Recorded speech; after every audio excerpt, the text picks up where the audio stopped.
So hello everybody and welcome. My name's Debbie Rosen. I'm a member of the Priestley Centre core team and I'm also a member of the university's UNFCCC task force.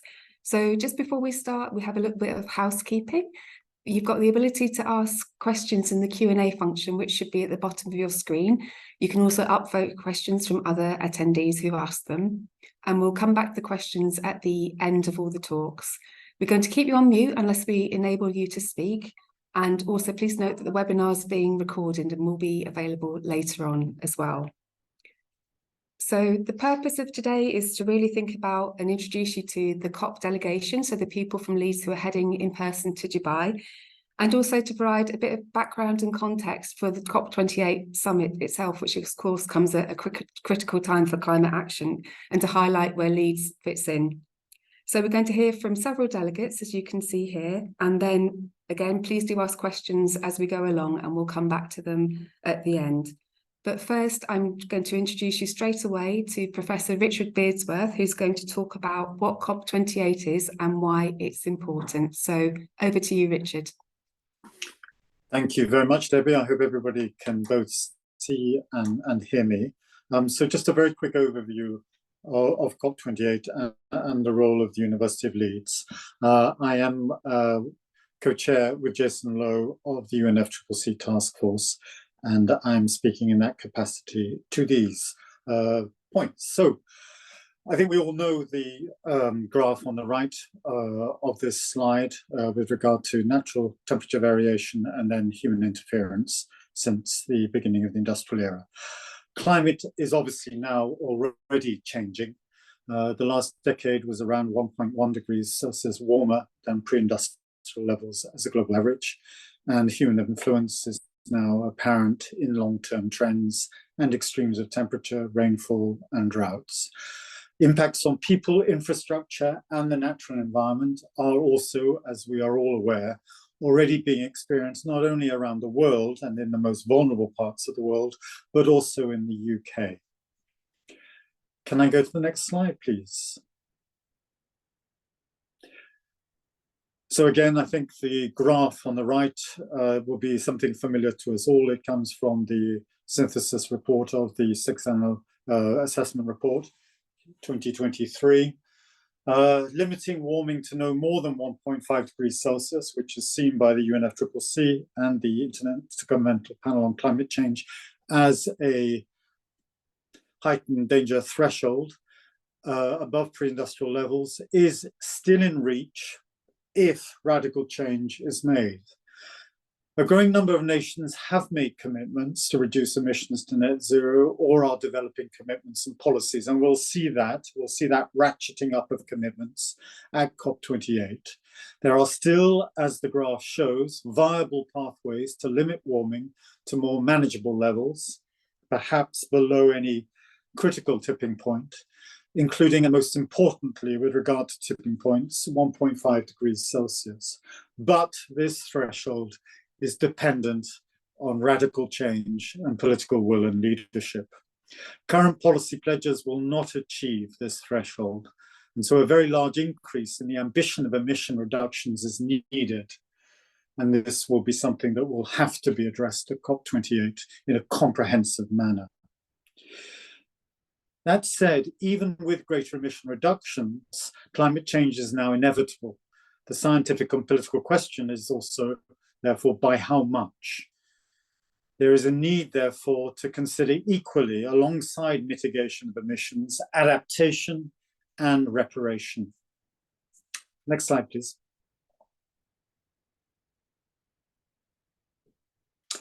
So COP28, Dubai, United Arab Emirates. There are 197 nations and territories, signatories to the UNFCCC, and there will be about 70,000 delegates overall, including non-state actors, in Dubai.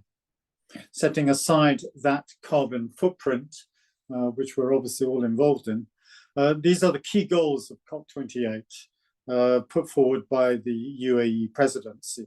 In relation to what I've just been saying with regard to those two slides, it is critical that fast and equitable energy transition is addressed, and that is the primary focus. With that comes the concern of climate finance, synthesis climate finance that will be the catalyst and the platform for important climate ambition and climate action, international, national, and local levels. And then two other items that the presidency has brought forward: people-focused climate action, which I think is really a focus on resilience, on infrastructure, particularly for the most vulnerable countries, and for tying COP with the Sustainable Development Goals and therefore what they're calling lower emission development. And an inclusive COP. This means that women, indigenous communities, populations, frontline and local communities, youth, subnational actors like cities are all going to be included in the negotiating process in some way or other, and that they will be involved in the leadership tables around that negotiating process. That is something that we're going to obviously need to see carefully in the coming 2 weeks. Next slide, please. Richard, you just have 30 seconds left. Right. So University of Leeds and COP28. We have official observer status. We make our expertise available to those who need it, particularly in the areas of, apart from climate science, agricultural transformation, water, finance, and youth engagement. We are collaborating with partners to deliver impactful events around COP28, and that includes events on the University of Leeds campus, important for us. And we wish to establish a legacy from our activities that feeds into University of Leeds research, innovation, education, and engagement as a whole. So it's a two-way process that we're looking at between being at COP28, either in person or online, and coming back to Leeds and making Leeds more involved in future COPs, the legacy that we are particularly focused upon. That's an overall view. Back to you, Debbie. Thank you very much, Richard. Do you want to say a couple of words about what you're doing at COP? Yeah, how many seconds have I got? Minus 30, but we'll let you off. Okay, so sort of 20 seconds. I'll be observing it during the whole 2 weeks. I'm particularly concerned with climate leadership, together with political will, and the energy transition. And I'll be networking and interviewing some people around that over the 2 weeks. And what obviously concerns us all is what kind of outcome is there going to be with regard to this energy transition from fossil fuels to clean energy. Thank you, Debbie. Thank you, Richard. And now I'm going to hand over to James to introduce himself and tell us what he's going to be doing at COP. Yeah, thanks, Debbie, and good afternoon, everyone. Great to see you all here. My name is James Ford. I'm a professor here at Leeds. I'm a Priestley Chair in Climate Adaptation, and I'm based in the Priestley Centre for Climate Futures. I work on the human dimensions of climate change. Specifically, a main focus of my work is what makes communities vulnerable or resilient to the effects of climate change. A lot of my work is in the Arctic, where I work with Inuit communities, and I also work across the global south with indigenous peoples. So I'm working with remote communities saying, yeah, what makes you vulnerable or resilient to climate change? Another key focus of my work is how can we adapt and build resilience to climate change? You know, as Richard mentioned, the climate is already changing. We're going to see impacts. How can we build resilience to them? What are some of the entry points there? Again, with a strong focus in my work on working with indigenous communities. Finally, my work also looks at the current status of adaptation as a response to climate change at the global scale, asking the question, are we adapting to climate change? So at the COP, I will be there in week 2 in person, and this will be my 9th COP. I went to the first COP back in 2000 in The Hague. I was in Paris for the Paris Agreement. And the most recent COP I went to was in 2017 in Bonn. So I've not been for quite a few years, but I've been to quite a few over the last 2 decades. And my role is, I've got multiple roles at the COP. On the one hand, I'm going to be observing the adaptation stocktake. You know, a key part of the Paris Agreement was the global goal on adaptation in Article 7, which commits nations to invest in adaptation actions. Now in Dubai, a key focus will be on the stocktake, saying, you know, to what extent are nations meeting their adaptation goals and commitments as set out in Paris? And so I'll be there as an observer, seeing how those negotiations go, providing my input where needed. I'm also going to be launching the Indigenous Peoples Observatory Network, which is a network of researchers, communities, NGOs, who have come together to understand how climate change is affecting Indigenous peoples globally, and also to communicate Indigenous peoples' needs within the context of the UNFCCC. Now, this network has got seed funding from the UN's FAO and also the University of Leeds.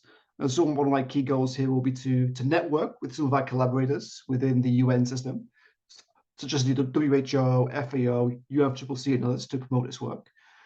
And then finally, I'm also going to be in Dubai on behalf of UNEP's Geo7 assessments. This is an assessment looking at the state of the global environment.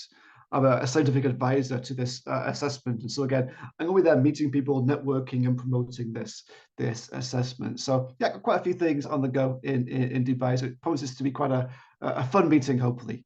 And you can follow me on Twitter, on X, at the hashtag #CCAdapt. Thanks. Perfect. Thank you, James. And ahead of time, in fact. So I'm going to hand over now to Ruth.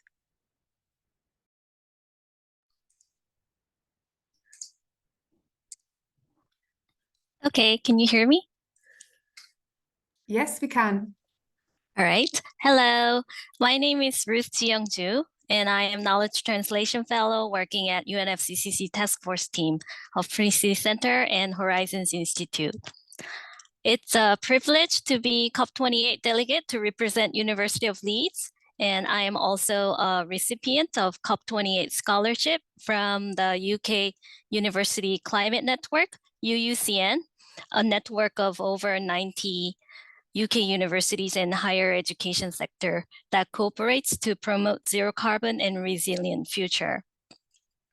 This is actually my first COP, and I am attending as an observing participant and a researcher to investigate the role of universities in the UNFCCC process, to explore the opportunities and challenges we face in influencing climate negotiations.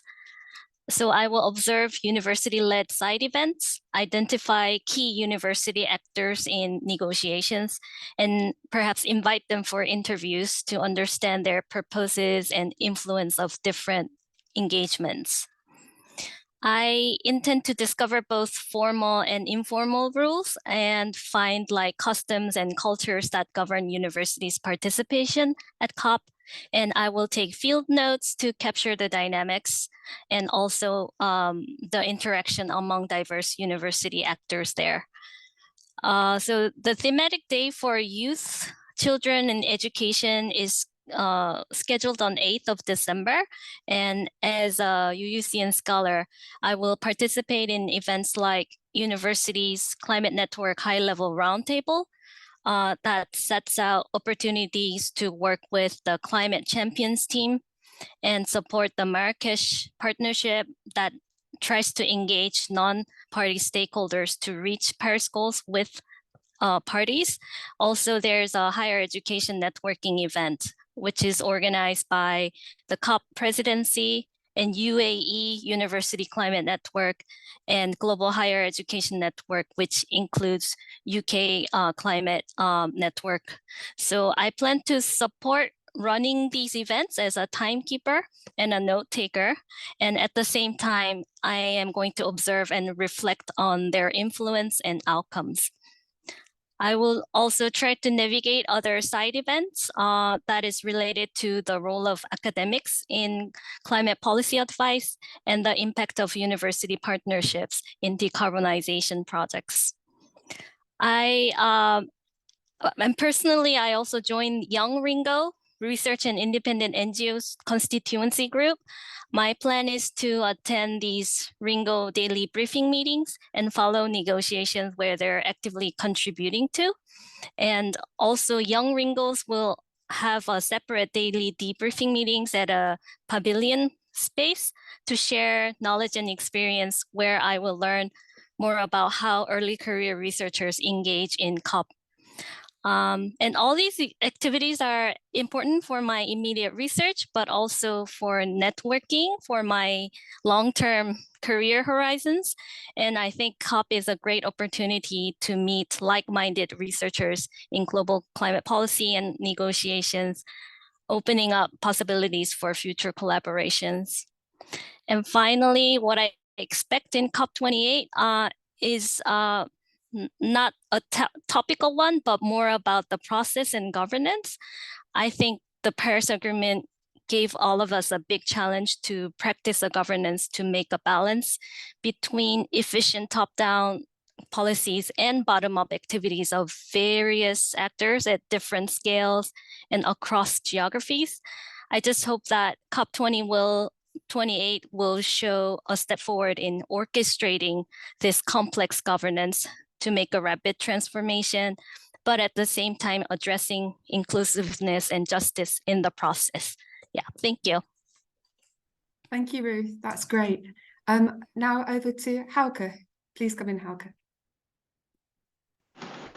Thanks, thanks a lot, and yeah, very, very well said, Ji-Young. I echo that sentiment, and I don't think I'm gonna match that, at least not in terms of being able to express my ambitions at COP. Predominantly, I'm going to go there to learn, but I'm also going to go in my capacity as a researcher at the CGIAR and the International Water Management Institute. So I'm based in Pretoria at the IMI office in South Africa, but I'm also doing a PhD with the Leeds School of Earth and Environment.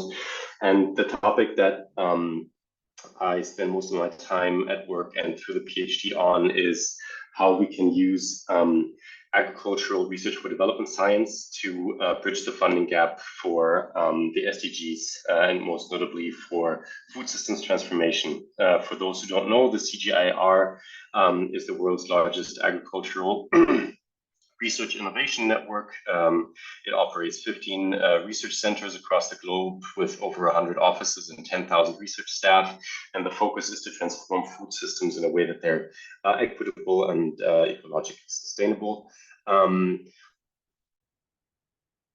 We do a lot of research and it benefits food systems on an anecdotal basis. But what we still haven't really managed to do is to take that research and to make it attractive for the finance community.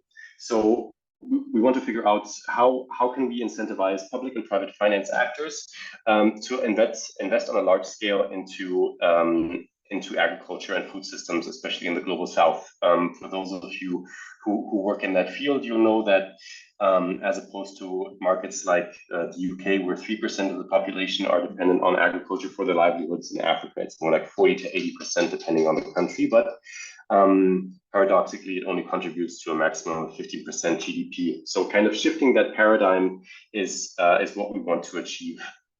I'm going to do that in form of a session that I'm hosting on Friday, the 8th of December, together with the World Food Programme and the African Development Bank.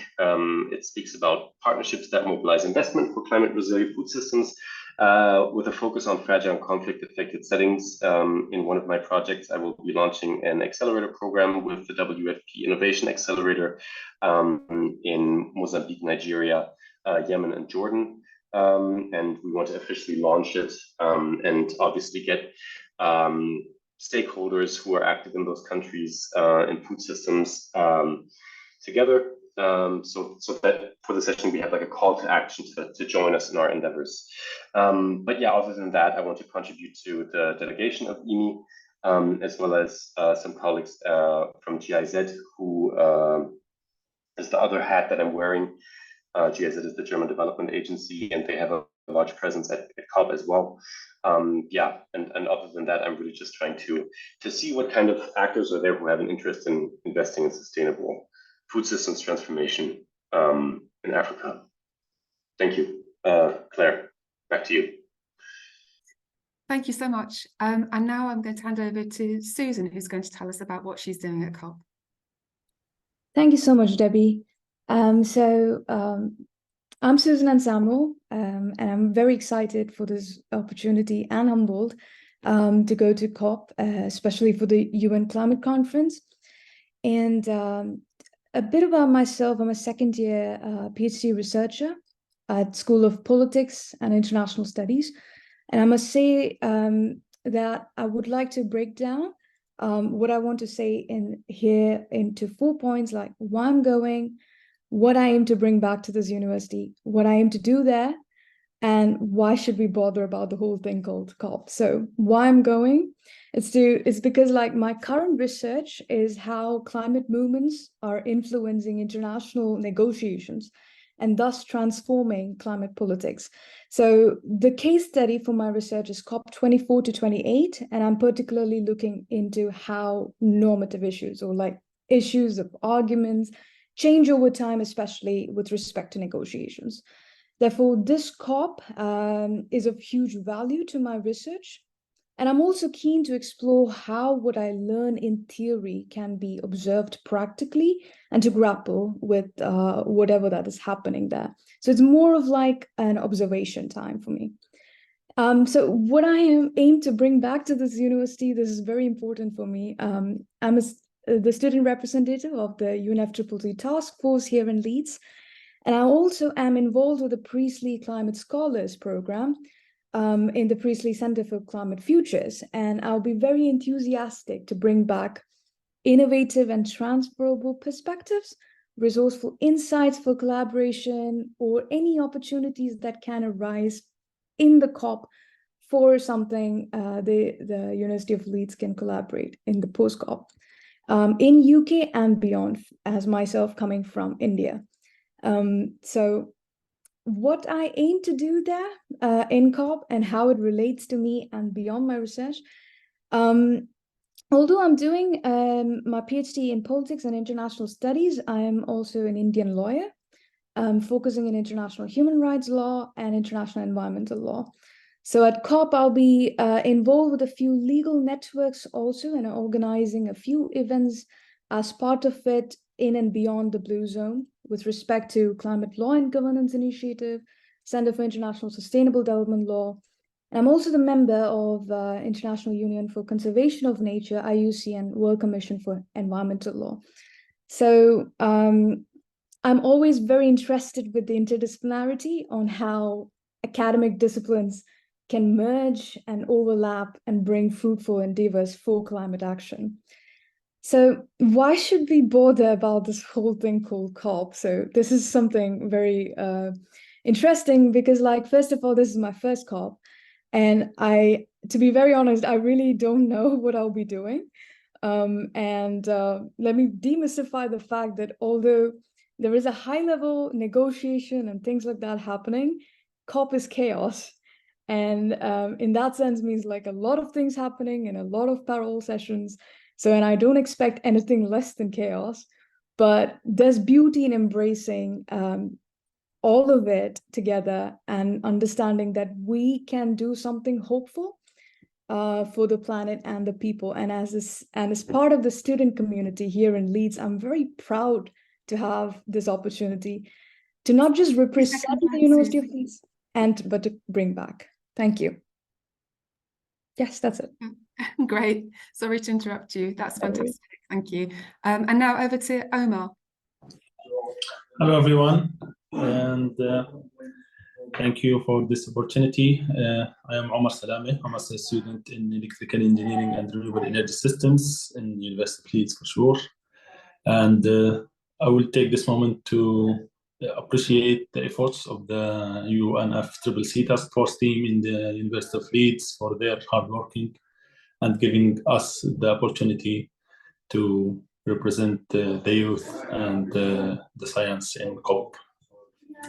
To what I'm working, I am now a member of the UNFCCC Youth and the Children Constituency, YONGO, and we are working to bring youth and children around the world in the context of climate change and do whatever we can to support everyone to make their voices heard. In context of COP, so I will be there for the first week in the COP, but ahead of that, I have a full week full of events. I will be there for the COI, Conference of Youth. It's a side event organized by YONGO again. And the main deliverable there is the Global Youth Statement, which is a declaration for climate justice from youth to the policymakers.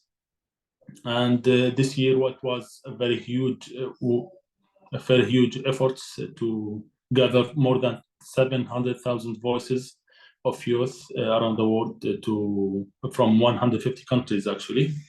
And the other one is the Student Energy Summit. So I will be there for joining more than 600 students in energy from around the world to conduct an energy-focused dialogue with leaders in the energy sector to speed up our energy decarbonization on science-based solutions. And after that, we reached the COP28. And thankfully, this year, it's mentioned many times, is that energy COP. So with the target of doubling the energy efficiency and tripling renewable energy sources, in this tipping point, and this is a critical time, we need these ambitious actions, and we need more bold actions to reach this goal. My research, or what I will do there, actually, again, this is my first COP, and same as Susan, it will be a mess. There is many things and many events to interact with, but I will be focusing on how to examine the impact of the energy transition on the current energy systems and their critical characteristics, specifically resilience and reliability. This is what my final project research was about. So I need to see how my research, what we are learning as students, as youth, from technical point of view, how policymakers are seeing this, how these technologies are implemented on the ground, and how. Okay. So this is one main thing, and the other thing is that I will advocate for youth involvement and indigenous people through capacity buildings, technology transfer, mobilizing finances. I will try to be part of the negotiations and bilateral meetings, interventions of Youngo with UNFCCC, ARENA, Energy Agency, and all these main stakeholders. Just quick back to what I'm intending to bring back to University of Leeds community. I will try to bridge the gap between students and the momentum of policies and companies who is doing the actual thing on the ground, and how technology and policies is interconnected matters, and we can't see anyone separately. So this is what I will be trying to do. So I will try to bridge this gap and move forward more students and more youth from the Leeds community to involve in climate change. That's it. Thank you so much, Omar. And now we have Vaibhav. Thank you, Debbie. I hope I'm audible. And in the interest of time, I'll keep it as short as I can. So hi, everybody. Thank you for coming. Thank you for attending. And those of you watching the recording after this, hello to you as well from the present. I'm Vaibhav. I'm an undergraduate research scholar at the School of Earth and Environment. And I'll be traveling to COP28 as a youth delegate representing the Priestley Center for Climate Futures. So this is my first COP, and I'm 20, and this is a massive privilege, like many of us mentioned, for me to be able to represent University of Leeds at what is probably the biggest event of the year. So my main focus will be on soil. That will be my number one focus. Soil rejuvenation, land degradation. How can we, revitalize global soils? And in that respect, I'm very involved with something called the Save Soil movement, which is a global movement to activate public voice as well as political action to act soil policies on the ground. So I'll be very involved with Save Soil work. I will also be involved with, like Omar mentioned, Youngo. So I'm part of the Food and Agriculture Working Group of the youth constituency of the UNFCCC. And as part of that working group, we will be having multiple bilaterals and many other side events, and that'll be something really interesting to look out for. And thirdly, I'd say youth empowerment and climate education is something I'm very, very involved with recently.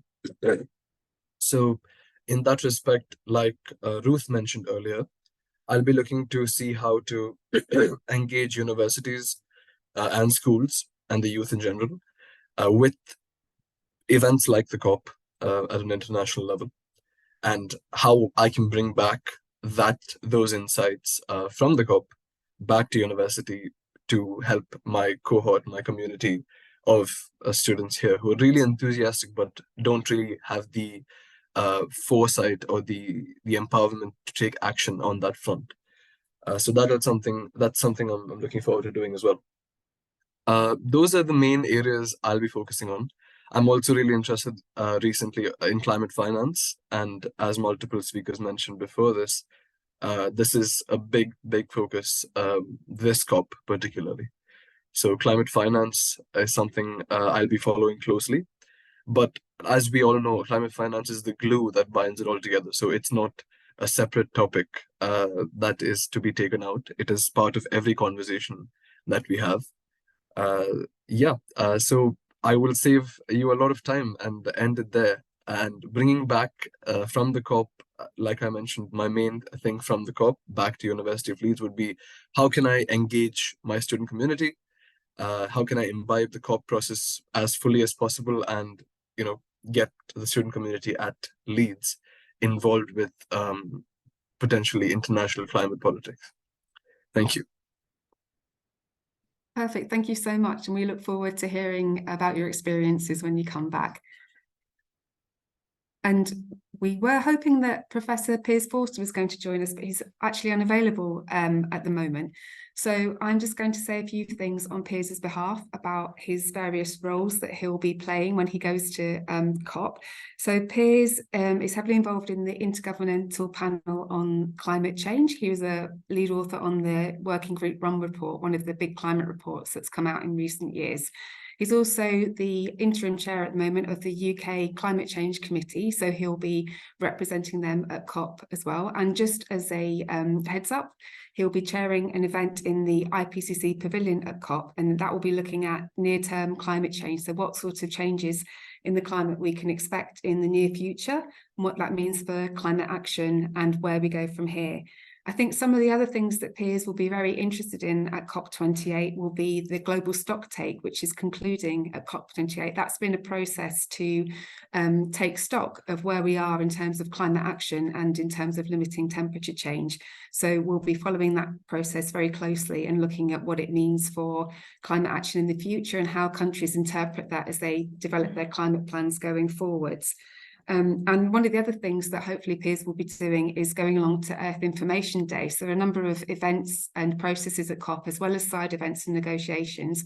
Earth Information Day is one of those, and it's a key place for policymakers to find out about the latest climate science and discuss with them. So fingers crossed, Piers will be doing all sorts of things on behalf of the university, as well as wearing his various hats. But now I think we have quite a bit of time for Q&A. And I can see that there's a question in the chat already. Oh, sorry, I have missed the next slide. As well as the various people who we've heard from today who are attending COP28 in person, we also have a number of people, including myself, who are going to be online delegates at COP, which means that we can tune in virtually, but also have the opportunity to ask questions and become panelists at events should opportunities arise for that. So you can see a list of these people here. And as with all the delegates, you can find out a bit more about all of us on the Priestley website as well. So I think now we have some time for Q&A, and I would encourage you to all keep putting questions in the chat, in the Q&A function as well. But the first one, panelists, could you please put your cameras on, ready so we can have a bit more of an interactive discussion as well. So I can see that there's one question in the chat at the moment, a great question from Ines, and directed at James, but I'm sure other people have thoughts on this as well, in terms of how COP really has evolved over the years and how hopeful you are for the success of the negotiations themselves. James, do you want to come in on that to start with? Yeah, for sure, and thanks for that question. I did see it posted on the Q&A. So yeah, the first COP I went to was back in The Hague back in 2000, and I think one of the main ways in which the COPs have changed is their sheer size and scale. I think in The Hague there was probably just a few thousand people there max. In Dubai, I've heard there's over 70,000 people going to be attending over the 2 weeks. So that's a huge increase. I think even in Paris, there was like 20,000 people there. So, you know, they're much, much bigger than they were in their early days. And with that becomes more visibility as well. You know, a lot of the early COPs, you know, you'd see them on the back pages of the newspapers, whereas nowadays when the COPs occur, they're often, you know, getting quite a lot of attention in the media. I think over time, we've seen the increase in engagement of civil society organizations and researchers in the process. So it's not just necessarily about policy, it's also about engaging all the different actors at the table. And that's been a really positive development, I think, over the last 2 decades I've been observing things. So for instance, a lot of my work is with indigenous peoples, and historically they were largely neglected in the UNFCCC negotiation process. Now, the Paris Agreement made a landmark change on that. We have explicit text in there recognizing the need to prioritize issues facing indigenous peoples, and that's opened up a whole new space of where you know, indigenous organizations can lobby on behalf of indigenous needs within climate policy. So that's been a positive development. Other areas around adaptation as well as a response to climate change. Again, back in the early days, adaptation was largely overlooked in the negotiations. A lot of countries in the global south and some of the most vulnerable countries have been advocating for adaptation in UNFCCC from the 1990s. But it was really only about 2010 in Cancun that we saw adaptation really starting to emerge onto the agenda as a priority for action, further confirmed then by the Paris Agreement in 2015. So, you know, we've seen, you know, the negotiations going from just being about mitigation to actually being about mitigation and adaptation. So that's another kind of key developments I've seen. I could talk more about this, but I want to leave space for the questions. But yeah, there's been huge changes in the process since I've been observing it. That's great. Thank you, James. Would anyone else like to come in and comment on that? I know a number of you are going to COP for the first time, so perhaps a little bit too early, and you'll be answering that question in a few years as well. So there's a next question directed at Richard about CCS and the Leeds Centre for CCS. Would you like to come on that, Richard? I'm not sure I really can, because it's a very specific question, particularly with regard to the Natuna gas fields. I will certainly be talking with colleagues involved in the Centre for CCS before I go. But on the question of that particular concern, I really am not able to respond to it. If John wants to write to me, my email is obviously very available on the website, and say to me more clearly, well, not more clearly, just expand more on what he is concerned about and how he thinks that we as a delegation need to address that, I'd be very happy to. But that's all I can say for the moment, Debbie. Okay, that's great, Richard. Thank you. And I'm sure John appreciates that as well. I know there's another question in the chat from Vanessa, but perhaps I could just take, while we have you there, Richard, perhaps I might take privilege to ask a question from your presentation, which was that you mentioned that radical change is needed. Have you got any thoughts on how likely that actually is, given where we are now? I think it's a very difficult question, isn't it? For two reasons. One, because the parties and the groupings at COP28 within the negotiations, there's still a great deal of mistrust, particularly among developing and developed countries, given the fact that developed countries have not met their climate finance commitments to date, although it looks like the 100 billion pledge will be made this year, and that the loss and damage fund will be operationalized at COP28, which is a nudge towards greater solidarity between developed and developing nations. But that said, with regard to the real issue of the energy transition, and the elephant in the room being obviously fossil fuels and their phasing out, I think what we might be looking to, despite the fact that there is a lot of distrust, and despite the fact that there are different groupings that could easily block progress, as happened at COP27 on this issue, so that in the end, even the term fossil fuels wasn't really forthcoming in the final cover text. I think what it looks like, what the presidency is doing, and it's very interesting that Sultan Al Jaber, the president of COP28, is doing this as both. He has two hats. He's CEO of the national oil company, petroleum company, and he's CEO of one of the major renewable companies in the Middle East, Mazda.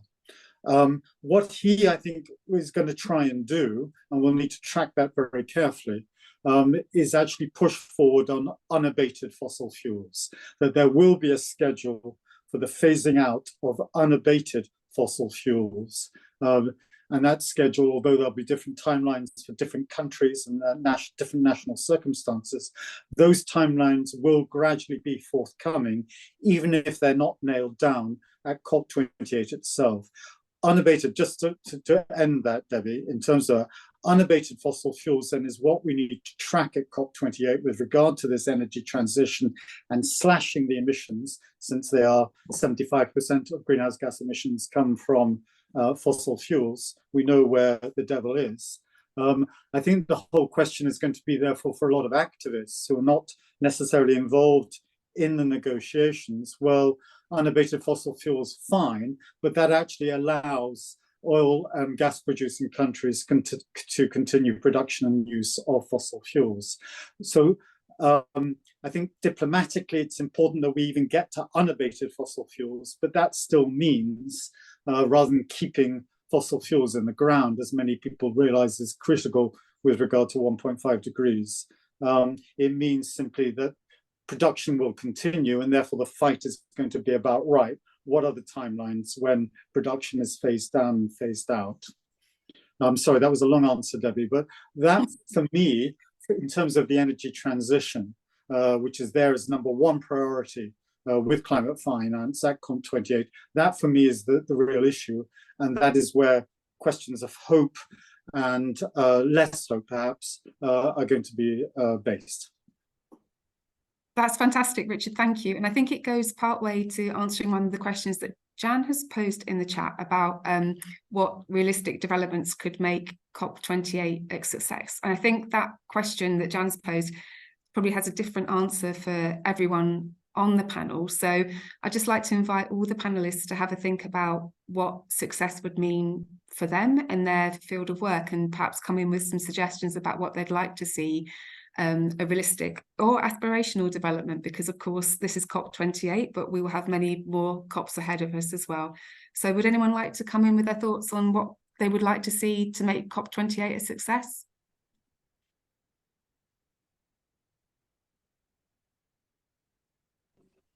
I will jump in. Thank you, Emma. Yeah. So for me, from energy perspective, and I think this will link to the professor answer, we need more bold and actual phase down or phase out of fossil fuels. So while what I will mark as successful is to have a very clear and strict plan or timeline to phase out the emissions of fossil fuel on both sides, on generation and demand.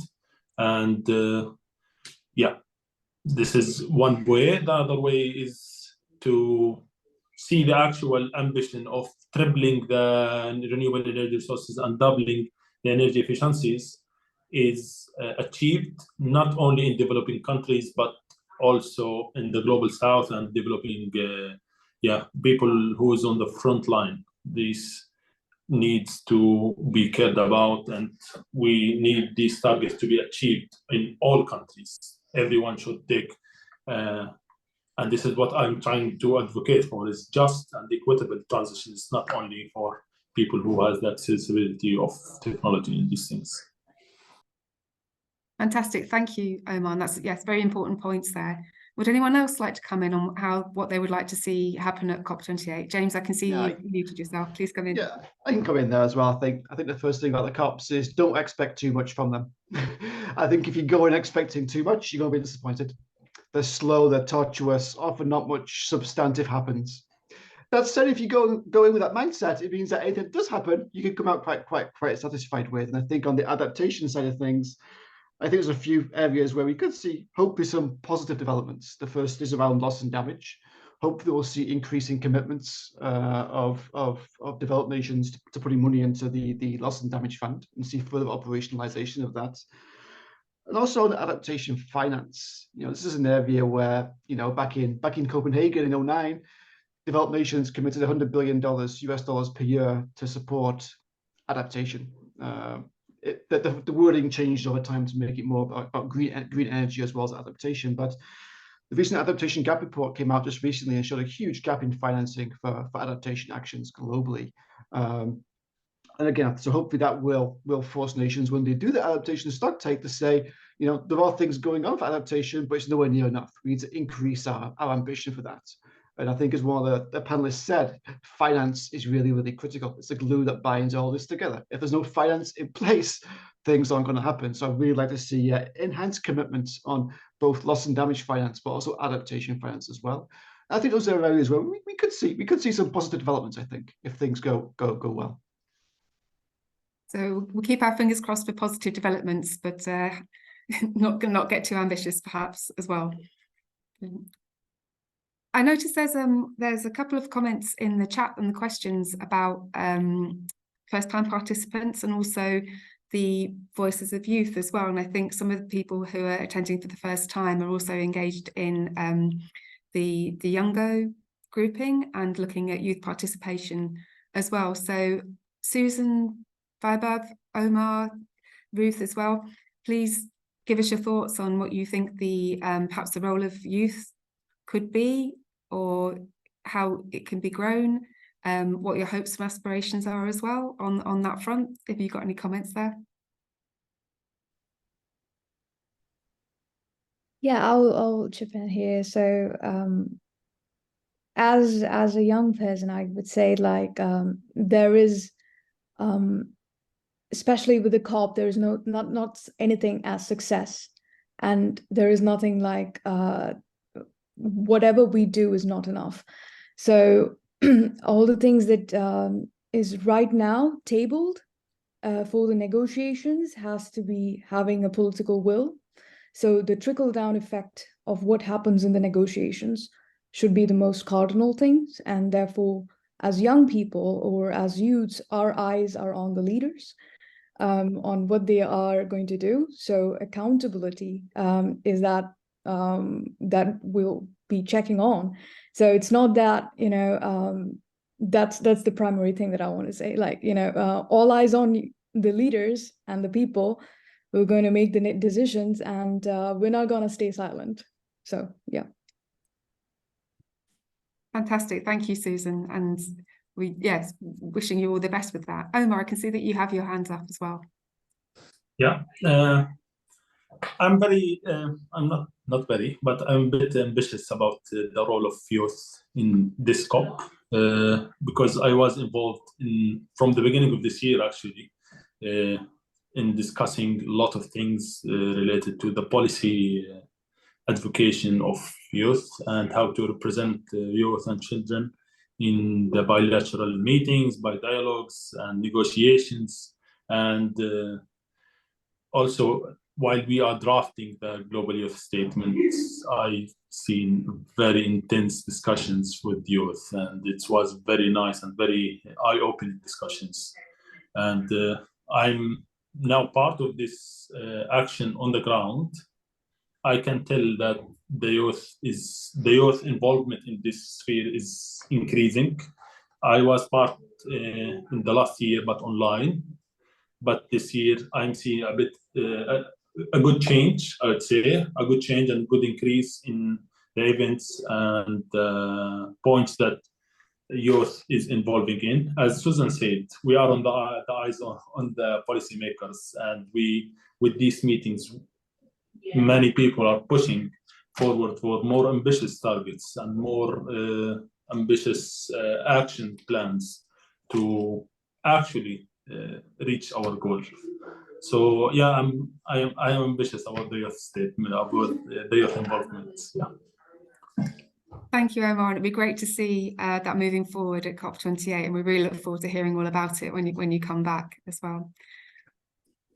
Hauke, not meaning to pick on you, but I'm just aware that you haven't had a chance to speak yet. And one thing I was really interested in from your presentation as well was the range of large strategic partners that you're involved with. And I just wondered whether you think that's something the university could be doing more of in terms of engaging with strategic partners in what we do at COPs, in terms of our events, or what role you think the university can bring when working with all these big global organizations. Would you be able to say a little bit about that? Yeah, absolutely. And sorry for being a bit silent. Maybe let me preface my answer by saying that this also being my first COP, I'm incredibly overwhelmed by the logistics and the bureaucratic process that is happening. It's super interesting to see how this comes together, but obviously I'm very curious to see what the final output and outcome, more importantly, is going to be. But yeah, so I mean, in terms of working strategically with large organizations, our value proposition as a research organization is to inform decision making. So that really depends on the partner that we work with. Whether that's implementing a new irrigation strategy or a policy or capacitating businesses to get increased access to finance, that really depends. But I think there's from several different sectors now, whether it's the public sectors or the finance community, like an increased awareness of the fact that, simply put, we work in systems. We don't work in specific disciplines, but we work very multidisciplinary, and that requires experts who can maneuver these kinds of landscapes. So we work with a lot of banks who have funds and pledges to invest into agriculture and who say, quite frankly, we have no idea where to start. And I think, I know, Leeds is a player in this, a global player in this, when it comes to having multidisciplinary approaches to food systems. In my case, right, the School of Earth and Environment is a reputed organization when it comes to providing science-based evidence for systems transformation, and that may be the answer to that question. Strategic partners that are very large are sometimes kind of a two-edged sword. Of course, you know, if you have wfp.org as the top level domain for your email address, you're more likely to get a response if it's yahoo.com, if you know what I mean. But these large organizations are also very slow, and that's bad. And they often, don't really aren't as informed as you might think. And I think, as a Leeds being a research organization as well, can take over a large role in contributing science in a very results-oriented way that goes beyond producing peer-reviewed research publications. But also, I say this like conditionally, because this is my first COP. And again, as I said in my little presentation, I think once I get my sessions done, I'm really just there to learn and to listen and to add my 2 cents if anybody asks. So, yeah, but James has his hand up. Maybe I can hand it to you, James. Yeah, thanks. I mean, my actually kind of a different point. I was more just thinking about this. Excuse me. This idea of progress and this like success in the COP. And I think there's one thing as observers we need to be aware. Well, a few things as observers I think we need to be aware of. One is the potential for backsliding, whereby as a result of the COP, ambition is watered down. Richard already mentioned this in terms of greenhouse gas emissions. But from an adaptation perspective, there is the concern that we see the rebranding of development finance as adaptation finance. I think that's one thing we need to be quite careful of.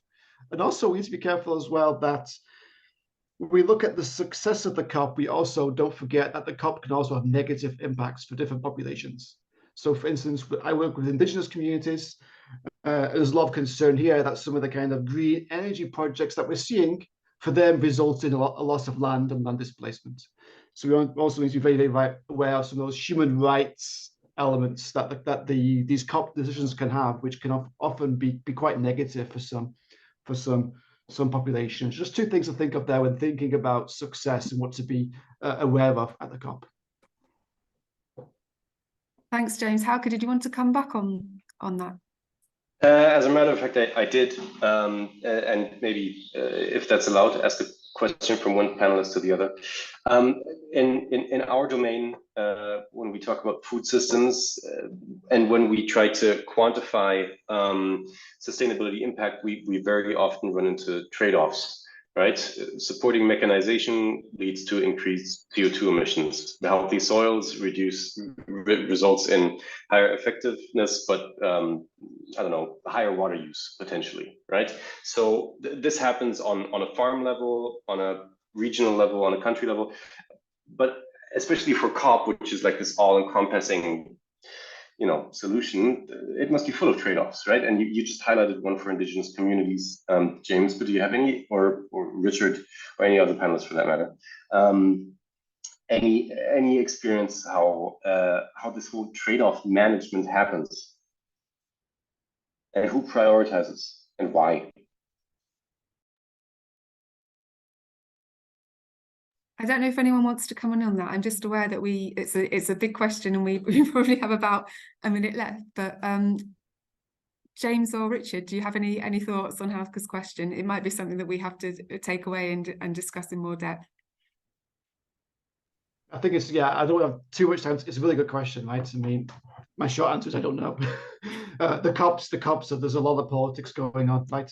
And it's hard to keep track of all those negotiations going on, both within public and also behind closed doors. So it's very difficult to know. But certainly offline, maybe we could have some conversations here, but I'll leave it now for others to respond. But yeah, it's a really interesting question.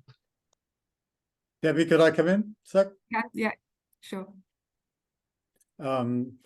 Yeah, I mean, just following on really from what James has just said, I mean, it's a very difficult question, and I don't want to answer any specifics here, but I would like to go back to something that Susan said earlier with regards to the way norms change within COP over the years. And I think, and it sort of picks up something from James earlier, and I might want to give a slightly more positive spin, but I think his point about backsliding is critical with regard to the winners and losers of any COP negotiations. There are always winners and losers, and they go both ways. And that's why one has to be very vigilant.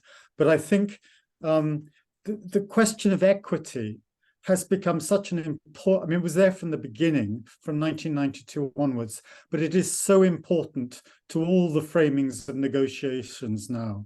And I'll be very interested to see how COP28 continues with that theme, particularly with regard to the energy transition and also to land use, which is an important theme also at the COP. So I think this question of what does an equitable energy transition and all the outcomes of that for land use, water use, food and so forth, what that might mean, I think we should all be very vigilant about and report back to Leeds around it. Yeah, let me just leave it there. Thank you, and that's perfect, Richard, because we are just about out of time, I'm afraid. Although there are some more questions, perhaps these are things that we can pick up with all the attendees later. It's clear that I think that there's lots that we can learn from each other at Leeds in terms of what we're doing at COP, but also how we do it as well, how we engage with various audiences and how we connect with people outside of academia with our research and our processes as well. And hopefully you as delegates will be able to help us by bringing back this knowledge into the university. So with that, I'd just like to firstly thank all of you as panelists for your contributions and wish you a fantastic trip to COP and a very interesting and fruitful time. I'd like to thank all the attendees for coming along and learning about what we plan to do at COP, and also for the questions that you've posed to us as well. Just to note that there's plenty more information about COP itself and what the Leeds delegation and others will be doing at and around COP28 on the Priestley Centre website. So do go and check that out and have a look. And yes, finally, thank you so much. Safe travels to Dubai, and I'm sure we'll catch up very soon. Thank you all. Thanks, everyone. Thanks, everyone. Bye. Bye. Bye.